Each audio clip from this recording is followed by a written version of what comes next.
अभी जो bank Nifty है वो 165 पॉइंट्स गिर चुका है और अभी जो वीकली एक्सपायरी वाला ऑप्शन है उसकी प्राइस 380 रुपीज से गिरकर 299 रुपीज आ गई है। तो ये 21% का लॉस होता है। और अगर हम मंथली एक्सपायरी वाला ऑप्शन देखें, weekly option versus monthly option, किसको बाय करने में ज्यादा प्रॉफिट होगा, ये आज मैं आपको प्रैक्टिकली प्रूफ के साथ दिखाने वाला हूं। और अगर आपको ऑप्शन ट्रेडिंग में लॉस हो रहा है ना, तो हो सकता है कि इसके पीछे का रीजन यही हो। तो चलिए इस वीडियो को शुरू करते हैं। तो सबसे पहले अगर आपको ऑप्शन ट्रेडिंग की बेसिक नॉलेज है तो इतना तो आपको पता ही होगा कि हर ऑप्शन की एक एक्सपायरी होती है जिसके बाद ऑप्शन इनवैलिड हो जाता है। तो हम एक ऑप्शन को उसकी एक्सपायरी तक ही होल्ड कर सकते हैं। तो अगर हम इंडियन मार्केट की बात करें तो यहां पर आपको बेसिकली दो तरह की एक्सपायरी देखने को मिलती है। एक होती है वीकली एक्सपायरी जिसमें एक ऑप्शन हर हफ्ते एक्सपायर होता है, और दूसरी होती है मंथली एक्सपायरी जिसमें ऑप्शन मंथ एंड पर एक्सपायर होता है। अब इसमें जो स्टॉक ऑप्शन है उसमें वीकली एक्सपायरी नहीं होती है, उसमें सिर्फ मंथली एक्सपायरी होती है। तो इसमें तो कोई डाउट ही नहीं है। तो हम मेनली बात करेंगे निफ्टी, बैंक निफ्टी और फिन निफ्टी की, जिसमें ज्यादातर ट्रेडर्स ट्रेड करते हैं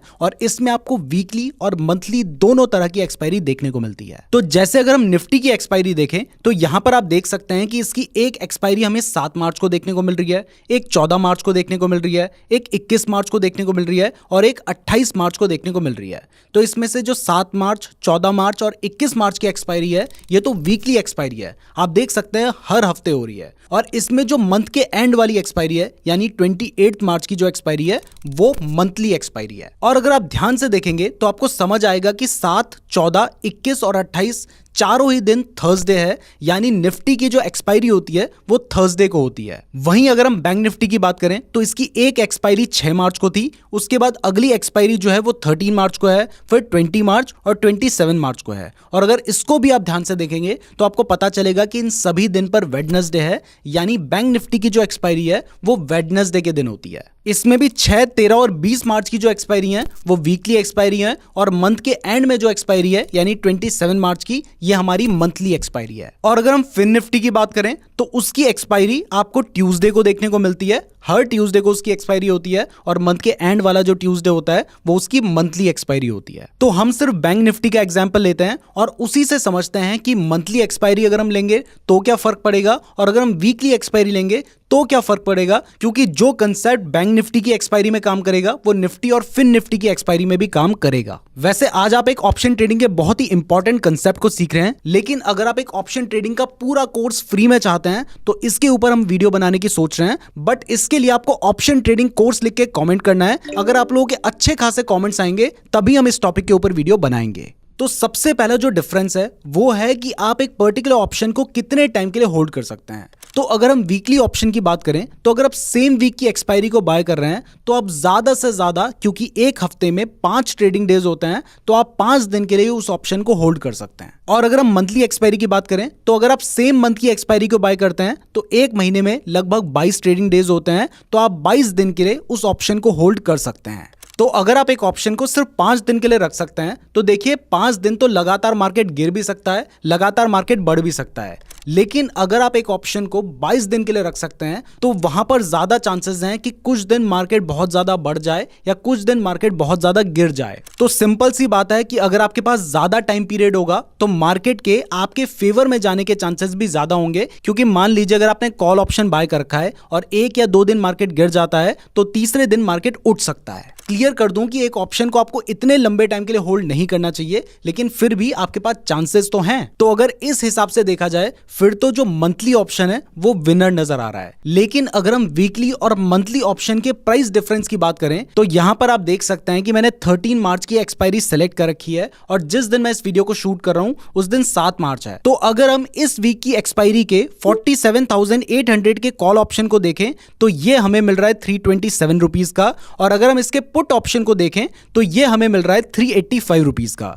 लेकिन अगर हम मंथली एक्सपायरी की बात करें तो क्योंकि इस एक्सपायरी को आने में अभी बहुत टाइम है, तो यहां पर आप देख सकते हैं कि मंथली एक्सपायरी का सेम स्ट्राइक प्राइस 47,800 का जो कॉल ऑप्शन है वो हमें 751 रुपीज का मिल रहा है, और जो पुट ऑप्शन है वो हमें 649 रुपीज का मिल रहा है। यानी जो वीकली एक्सपायरी वाला ऑप्शन है वो हमें मंथली एक्सपायरी के कंपैरिजन में लगभग आधे दाम में मिल रहा है। तो क्योंकि वीकली एक्सपायरी का ऑप्शन मंथली एक्सपायरी के ऑप्शन से सस्ता मिल रहा है तो ऐसे में आप ज्यादा लॉट्स खरीद सकते हैं। तो यहाँ पर वीकली एक्सपायरी वाला ऑप्शन विनर नजर आ रहा है। बट अब जो मेन क्वेश्चन है वो ये है कि वीकली एक्सपायरी को बाय करें तब ज्यादा प्रॉफिट होगा या मंथली एक्सपायरी को बाय करें तब ज्यादा प्रॉफिट होगा। तो देखो, अगर मार्केट में पॉजिटिव साइड पे मूवमेंट आता है तो ऐसे में तो वीकली और मंथली दोनों ऑप्शन ने बढ़ना चाहिए, और अगर नेगेटिव साइड में मूवमेंट आता है तो दोनों ऑप्शन ने गिरना चाहिए। तो फिर इसमें फर्क कैसे आ सकता है? तो इसके पीछे का रीजन होते हैं ऑप्शन ग्रीक्स। तो डेल्टा, थीटा, वेगा, गामा और रो जैसे बहुत सारे ऑप्शन ग्रीक्स हैं, जिसमें से जो दो सबसे ज्यादा इंपॉर्टेंट ऑप्शन ग्रीक्स हैं वो हैं डेल्टा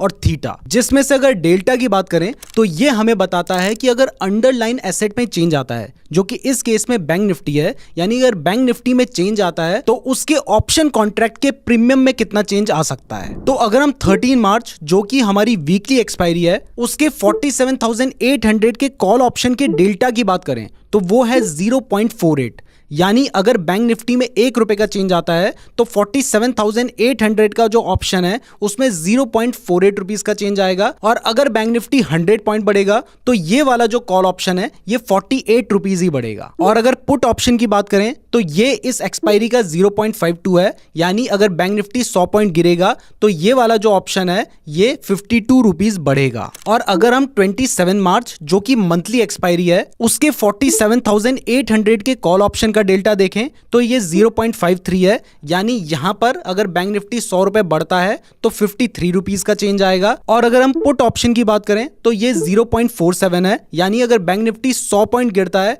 तो यहां पर बैंक निफ्टी में 47 पॉइंट का चेंज देखने को मिलेगा, यानी डेल्टा में बहुत ज्यादा डिफरेंस नहीं है। वैसे ये जो सेंसिबल मैं आपको यूज करके दिखा रहा हूं ना चीजें, इसको मैं फ्री में इसलिए यूज कर पा रहा हूं क्योंकि मेरे पास एंजल वन का डीमैट अकाउंट है, और एंजल वन के थ्रू लॉगिन करने पर आप इसके प्रीमियम को बिल्कुल फ्री में यूज कर सकते हैं। तो अगर आपके पास एंजल वन का डीमैट अकाउंट नहीं है तो इस वीडियो के डिस्क्रिप्शन में मैंने आपको एंजल वन का लिंक दिया है, वहां से आप अपना बिल्कुल फ्री डीमैट अकाउंट खुलवा सकते हैं, तो डिस्क्रिप्शन जरूर चेक कर लीजिएगा। तो अब जो हमारा नेक्स्ट ऑप्शन ग्रीक है वो है थीटा, जो कि सबसे ज्यादा इंपॉर्टेंट है और जिसकी वजह से ही सबसे ज्यादा एक ऑप्शन की वैल्यू में फर्क पड़ता है। क्योंकि आपको पता है कि एक ऑप्शन का जो प्रीमियम है उसमें उसकी इंट्रिंसिक वैल्यू के साथ साथ उसकी टाइम वैल्यू भी होती है। तो जैसे जैसे टाइम बढ़ता रहता है, जो एक ऑप्शन की एक्सपायरी है वो उसके पास आती रहती है, वैसे वैसे एक ऑप्शन के प्रीमियम में जो उसकी टाइम वैल्यू है ना वो घटती चली जाती है, और जब ऑप्शन एक्सपायर होता है तब उसकी जो टाइम वैल्यू होती है वो होती है 0। तो अब यहां पर आप ये एक चार्ट देखिए, इस चार्ट में आपको दिखाई दे रहा है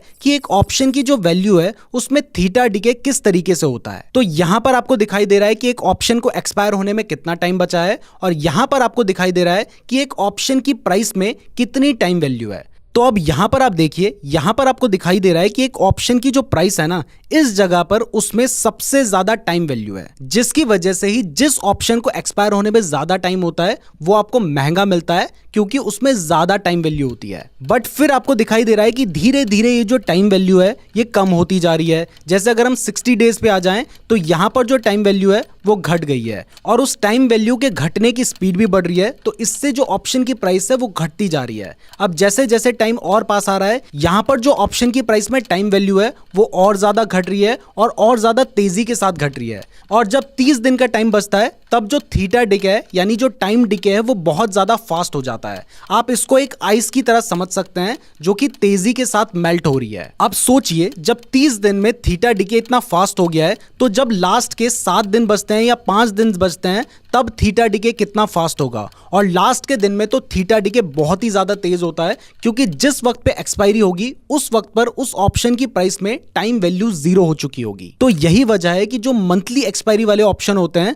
उनमें टाइम वैल्यू ज्यादा होती है, जिस वजह से वो आपको महंगे तो मिलते हैं, लेकिन उनमें थीटा डिके भी वीकली एक्सपायरी के कंपैरिजन में स्लो होता है, जिसकी वजह से मान लीजिए अगर मार्केट में कोई खास चेंज नहीं आता है तो वीकली एक्सपायरी के कंपैरिजन में आपको मंथली एक्सपायरी में कम लॉस होगा। और ये तो अभी मैंने आपको सिर्फ समझाया है, आगे तो ये मैं आपको लाइव भी दिखाऊंगा। वैसे इस तरह की वीडियो कोई नहीं बनाता है, तो वीडियो पसंद आ रही है तो वीडियो को लाइक जरूर कर दीजिएगा। तो अब हम वापस आते हैं ऑप्शन ग्रीक्स में, और यहां पर हमने 13 मार्च की एक्सपायरी सेलेक्ट कर रखी है, यानी जो हमारी वीकली एक्सपायरी है, और यहां पर भी अभी इसको एक्सपायर होने में 5 दिन बाकी हैं। तो इसमें अगर हम 47,800 का थीटा देखें तो ये कॉल साइड पे भी 30 है और ये पुट साइड पे भी 30 है। इसका मतलब यह है कि अगर मान लीजिए नेक्स्ट डे जो मार्केट है वो 47,800 47,835 पर खुलता है और पूरे दिन मार्केट में कोई खास चेंज नहीं आता है और मार्केट वापस 47,835 पर ही क्लोज हो जाता है। तो भले ही मार्केट में कोई चेंज नहीं आया है लेकिन एक दिन तो कम हो गया है ना, तो इस वजह से जो ऑप्शन की प्राइस है वो 30 रुपए कम हो जाएगी। जबकि अगर आपने मंथली एक्सपायरी ले रखी होगी यानी 27 मार्च की, जिसको एक्सपायर होने में अभी 20 दिन है,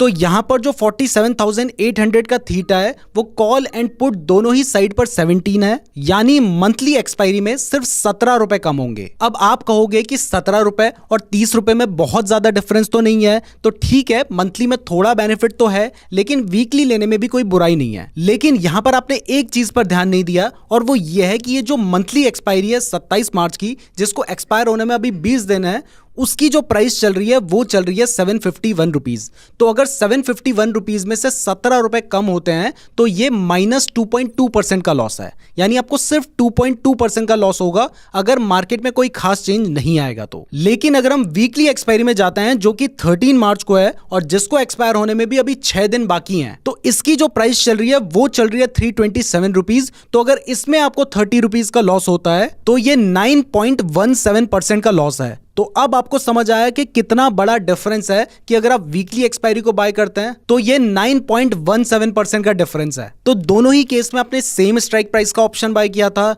दोनों ही केस में मार्केट में कोई चेंज नहीं आया, लेकिन एक जगह पर आपको 2.2% का लॉस हुआ और दूसरी जगह पर आपको 9.17% का लॉस हुआ। और यहां पर सबसे बड़ी बात है कि जिस एक्सपायरी की मैं बात कर रहा हूं ना, उसमें तो अभी 6 दिन बाकी हैं। कुछ लोग तो एक्सपायरी के दिन ही सेम एक्सपायरी का ट्रेड लेते हैं, तो उस दिन सोचो कितना फास्ट थीटा डीके होगा और उस दिन कितना बड़ा डिफरेंस आ सकता है। अब देखो थ्योरी में तो सब बता देते हैं, ये ऑप्शन चेन खोल के तो सब बता देंगे, लेकिन हमारी यूएसपी है कि हम आपको चीजें प्रैक्टिकली दिखाते हैं। तो आप चलो प्रैक्टिकली भी देखते हैं। वैसे अगर आप शेयर मार्केट के बारे में इसी तरीके के कंसेप्ट सीखना चाहते हैं तो हमारे चैनल को सब्सक्राइब भी जरूर कर दीजिएगा, क्योंकि अगर आप सब्सक्राइब नहीं करेंगे तो हो सकता है कि हमारी वीडियो आपको कभी दोबारा रिकमेंड ही ना हो। तो आप देख सकते हैं कि आज है 7 मार्च और अभी सुबह के 9:29 हो रहे हैं और इस वक्त पर जो बैंक निफ्टी है वो 47,911 चल रहा है। तो ऐसे में अगर हम बैंक निफ्टी के 48,000 के कॉल ऑप्शन की वीकली एक्सपायरी देखें जो कि 13 मार्च को है, तो इसकी जो प्राइस चल रही है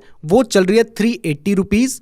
और अगर हम मंथली एक्सपायरी की बात करें तो इसकी जो प्राइस चल रही है वो चल रही है 777 रुपीज। अब यहां पर कंटिन्यूअसली वैल्यू चेंज हो रही है, लेकिन मैं आपको समझाने के लिए सिर्फ एक वैल्यू ले रहा हूं। तो अब हम लगभग 2 घंटे बाद देखेंगे कि बैंक निफ्टी में क्या चेंज आता है और उससे इसकी जो वीकली एक्सपायरी है और जो मंथली एक्सपायरी है उसमें क्या चेंज आता है। यहां पर एक और चीज को ध्यान रखिएगा कि बैंक निफ्टी अभी 53 पॉइंट्स डाउन है। A few moments later. तो अब आप देख सकते हैं कि सुबह के 11:09 हो रहा है और इस टाइम पर जो बैंक निफ्टी है वो 74 पॉइंट्स गिर चुका है।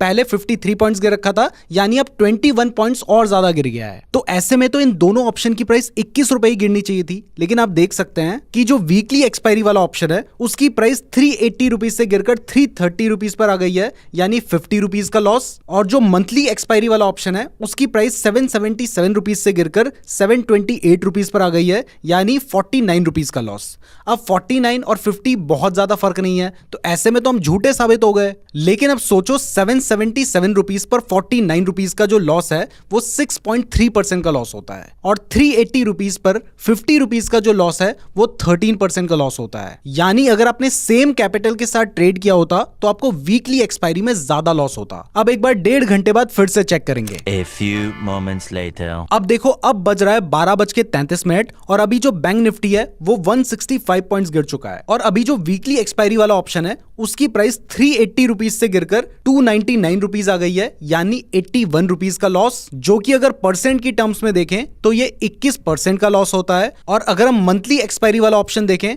तो उसकी प्राइस 777 रुपीज से गिरकर अभी 702 रुपीज पर आ गई है, यानी 75 रुपीज का लॉस, जो कि परसेंट की टर्म्स में 9.6% का लॉस है। मतलब अगर आप 1 लाख रुपए की कैपिटल से ट्रेड कर रहे होते तो इस वीकली वाले ऑप्शन में आपको लगभग 21,000 रुपए का लॉस चल रहा होता और जो मंथली वाला ऑप्शन है उसमें आपको लगभग 9,600 रुपए का लॉस चल रहा होता, जबकि मार्केट सेम ही गिरा है। अब एक बार मार्केट क्लोज होने से पहले लगभग 3 बजे के आसपास देखेंगे। A few moments later. तो अभी हो रहा है 2:46। मार्केट थोड़ा बहुत रिकवर हुआ है, पर अभी भी बैंक निफ्टी 68 पॉइंट्स डाउन है। सुबह जब हमने शूट किया था, जिसको हम मान रहे हैं कि उस टाइम पर हमने ट्रेड लिया था, उस टाइम पर बैंक निफ्टी 53 पॉइंट्स डाउन था। तो इस टाइम पर जो वीकली ऑप्शन है उसकी प्राइस 335 रुपीज पर आ गई है, जिसको हमने 380 रुपीज पर बाय किया था, यानी 45 रुपीज का लॉस, जो कि अगर परसेंट की टर्म्स में देखें तो 11.84% का लॉस है। और अगर मंथली एक्सपायरी की बात करें तो इसकी प्राइस 750 रुपीज पर आ गई है, जिसको हमने 777 रुपीज पर बाय किया था, यानी 27 रुपीज का लॉस। और अगर इसको परसेंट की टर्म्स में देखें तो ये 3.47% का लॉस है। यानी फर्क साफ है कि लंबी एक्सपायरी वाले ऑप्शन जैसे कि मंथली ऑप्शन को अगर आप बाय करते हो तो आपको कम लॉस और ज्यादा प्रॉफिट होने के चांसेस होते हैं। और अब तो आपको प्राइस में भी डिफरेंस दिखाई दे रहा है कि वीकली ऑप्शन में 45 रुपीज का लॉस हुआ है और जो मंथली ऑप्शन है उसमें सिर्फ 27 रुपीज का लॉस हुआ है। तो अगर आप एक ऑप्शन बायर हैं तो क्योंकि लंबे पीरियड की एक्सपायरी में थीटा डीके स्लो होता है, तो इस वजह से आप ज्यादा प्रॉफिट अर्न कर सकते हैं। लेकिन अगर आप एक ऑप्शन सेलर है, आप ऑप्शन सेलिंग करते हैं, तो वहां पर आपको थीटा डीके से बेनिफिट होता है। थीटा डीके आपके फेवर में काम करता है, तो उस जगह पर वीकली एक्सपायरी लेना ही आपके लिए बेटर होगा। इस तरह की वीडियो पूरे YouTube में आपको कहीं पर भी नहीं मिलेगी। तो वीडियो पसंद आई है तो लाइक जरूर कीजिएगा, साथ ही चैनल को सब्सक्राइब भी जरूर कर लीजिएगा। फ्री डीमैट अकाउंट खुलवाने का लिंक डिस्क्रिप्शन पे दिया गया है। और अगर आप ऑप्शन ट्रेडिंग के बारे में डिटेल में सीखना चाहते हैं तो यहां पर आपको प्लेलिस्ट दिखाई दे रही है। धन्यवाद।